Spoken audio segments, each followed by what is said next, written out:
কেউ যদি প্রশাসনের লোক এই ভিডিওটা দেখে থাকেন, আমার একটু বলেন যে আপনারা কি করতেছেন এমন। পুলিশ ভাইটা ক্যামেরা দেখে আমাকে চলে যেতে বলছে। Thank you so much, the power of camera. আচ্ছা ঠিক আছে ভাই, আমারে বললো যে চলে যান ইশারা দিয়ে, এখানে সিগন্যালে পড়েছিলাম অনেকক্ষণ, তো ছেড়ে দেওয়ার জন্য স্পেশাল থ্যাংক ইউ ভাই। তো আজকে আপনাদের আমি কিছু ইম্পর্টেন্ট জিনিস শেয়ার করব।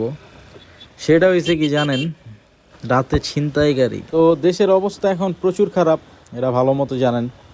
কোনো স্থায়ী সরকার না থাকার কারণে ওইভাবে প্রশাসনও কোনো দেখাশোনা করতেছে না কিছু ভালো মতো।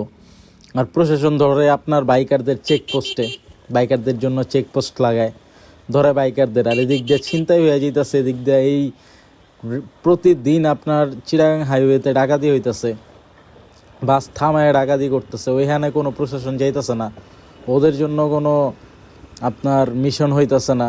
যত হয় কি, আপনি বাসার থেকে বেরোয়েছেন, হেলমেট নিয়ে বেরোন নাই, দে মামলা। তো এইসব নিয়ে কথা বলে লাভ নাই, নিজের সেফটি নিজের কাছে। একদম ইমার্জেন্সি ছাড়া রাতে রাইডটা না করার, টোটালি অ্যাভয়েড করার চিন্তা করেন। তো রিসেন্টলি হয়েছে কি, আপনার ফ্লাইওভারের উপরে লাইলনের সুতা চিনেন না, রক বলে যেগুলাকে, রক সুতা, যারা আমরা ঘুরে উড়াইছি ছোটবেলা। তো এইসব দিয়ে কি করে, আপনার ফ্লাইওভারের এই পাশ থেকে ওই পাশ বাইন্ধা রাখে, বা রোডে এই পাশ থেকে ওই পাশ বাইন্ধা রাখে। চিন্তা করেন রাতের বেলা আপনি রাইড করতেছেন, আপনার চোখে কি এত চিকুন একটা জিনিস এই অন্ধকারে পড়বে, বা আলো থাকলেও এটা কি আপনি বুঝবেন যে আপনার সামনে এরকম কিছু বাইন্ধা রাখছে? ধরেন আপনি আল্লাহ না করে একটু বেশি স্পিডে যেতেছেন, আর আপনার গলায় যেয়া লাগলো, তখন তো শেষ, আপনার গলা কাইটা পড়ে যাওয়ারও চান্স থাকে। তো ওরা এখন এই কৌশলে আপনার ছিনতাই করা শুরু করছে। ও আপনারা একটু চেষ্টা করেন রাতের বেলা রাইড অ্যাভয়েড করার, কারণ খুব রিস্ক হয়ে যায়। আর ঢাকা চিটাগাং হাইওয়ের কাহিনী বলে তো কোনো লাভই নাই। প্রশাসন চাইলে সব পারে, কিন্তু প্রশাসন করে না। কেন করে না জানি না। কিছু সাংবাদিক আছে, ওরা কাদের ধরে জানেন আপনারা, আমরা মনে করেন বাইক নিয়ে বেরিয়েছি, কাগজ বাসায় রেখে এসে পড়ছি, চেকপোস্টে ধরা আপনি কেন কাগজ রেখে আসতেন, এইগুলা নিয়ে মনে করেন পুরো ভিডিও বানায় ফেলবো।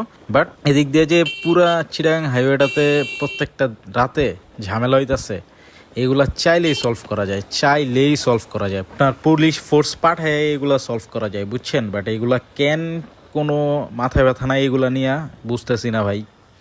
দেশের অবস্থা খুবই খারাপ এখন ভাই। ট্যুর দিতে গেলেও প্রচুর ভয় লাগে, প্রচুর ভিডিওস দেখতেছি, প্রচুর জায়গায় ছিনতাই হইতেছে, প্রত্যেকটা দিন ছিনতাই হইতেছে, মার্ডার হইতেছে। দেশের কোনো আপনার ব্যবস্থা নাই। কি একটা দেশে বাস করি, এবার চিন্তা করেন। তো টোল দেওয়া শেষ, আসেন আপনাদের আরও কয়েকটা জিনিস শেয়ার করি। রাতের বেলা আপনি যাইতেছেন, বুঝছেন, তো দেখলেন যে কোনো ফোন পড়ে আছে, ফ্ল্যাশ লাইট জ্বলতেছে, ভুলেও থামবেন না, বুঝছেন? বা কেউ আপনাকে হাত দিয়ে ইশারা করতেছে একটু থামেন, ইমার্জেন্সি, বা কেউ পইরা আছে রাস্তার মধ্যে, ভুলেও ওদের ধরতে যাবেন না। ওদের ধরতে গেলেই আপনারা ছিনতাইকারীরা ধরে বসবো, এটা ওদের নতুন টেকনিক। তাছাড়া ফ্লাইওভারে যাত্রীগুলো নামাই দেয় না রাতের বেলা, বাসগুলো যে যাত্রী নামাই দিয়ে চলে যায়। তো ফ্লাইওভার দিয়ে নামার সময় কি হয়, এই ছিনতাইকারীরা ওয়েট করে কখন কোনো যাত্রী নামাই যাবে, তখনই ধরে ভাই একলা পাইয়া, তারপর সব ছিনতাই করে নিয়ে যায়। তো আপনারা একটু অ্যাভয়েড করেন বেশি রাতে বের হওয়ার। ভাই আমাদের প্রশাসনের উচিত এই ছিনতাইকারীদের বিরুদ্ধে অ্যাকশন নেওয়া। প্রচুর বাইরে গেছে দেশে, এগুলা কোনো সেফটি নাই দেশে, মানে কি হইতাছে এগুলা নিয়ে কিছু বলার নাই। ভালোই জ্যাম দেখা যেতেছে সামনে। আর একটা হর্নেট 1 যেটা, ও 2টা হর্নেট সামনে। সেই যে এত যে ছিনতাই হইতেছে, তাহলে আমাদের প্রশাসনগুলা কি করতেছে? ওনাদের কি কোনো দায়িত্ব নাই? মানে ওনারা করতেছেটা কি আমরা বলেন, আমার একটু কেউ বুঝান। কেউ যদি প্রশাসনের লোক এই ভিডিওটা দেখে থাকেন, আমার একটু বলেন যে আপনারা কি করতেছেন এমন এই ছিনতাইকারীদের ধরার জন্য। আপনারা তো ভাই ঠিক আছে, একদিনে সব কভার করা সম্ভব না। আপনারা যেহেতু দেখতেছেন রিসেন্টলি প্রত্যেকটা দিন ঢাকা চিটাগাং হাইওয়েতে ছিনতাই হইতেছে, তো আপনারা ফোর্স নিয়ে মিশনে কেন নামতেছেন না? আপনারা চাইলে তো ইজিলি পারেন জিনিসগুলো, আপনাদের কাছে এইগুলা প্রচুর ইজি। আপনারা চাইলে মোটামুটি অনেক কিছু কভারেজ করতে পারবেন। বাট আপনারা কি করতেছেন? প্রত্যেকটা দিন যে ছিনতাই হইতেছে, এই দেশের মানুষদের তো আপনাদের সার্ভ করার কথা, তাই না? এটা তো আপনাদের দায়িত্ব। এটা থেকে আপনারা পিছপা কেন হইতেছেন? আপনারা মিশনে নামেন, আপনারা যান ঢাকা চিটাগাং হাইওয়েতে মিশনে যান, নিয়ে যান আর্মি ফোর্স যা আছে। আপনারা যদি এমনি সমস্যা হয় যে আপনারা গাড়ি নিয়ে গেলে পুলিশের ইউনিফর্মে গেলে আপনাদের বুঝা ফেললে আর চিন্তাই করবে না, তাহলে আপনারা যাত্রী সাইজে যান, আপনারা 10টা বাস নিয়ে যাত্রী সাইজে যান, তাইলে তো হয় ভাই। ইচ্ছা থাকলে অনেক ওয়েতেই অনেক কিছু করা যায়। আপনারা দেশের জন্য সার্ভ করবেন, আপনারা দেশের মানুষদের হেল্প করবেন, উল্টা আপনাদের কোনো খোঁজ খবরই নাই ভাই। প্রত্যেকটা দিন চিন্তাই হইতাছে কেন ভাই? আসলে এইগুলা নিয়ে কথা বইলা কোনো লাভ নাই। প্রশাসন ভাই, প্রশাসন চাইলেই সবকিছু পারে, বাট ওনারা কেন করে না জানি না। মেজাজ অনেক গরম হয়ে যায় এইসব নিয়ে কথা বলতে গেলে। মানে ওনারা পারে শুধু আমাদের বাইকারদের ধরতে, আর প্রাইভেট কার যাদের ওদের ধরতে।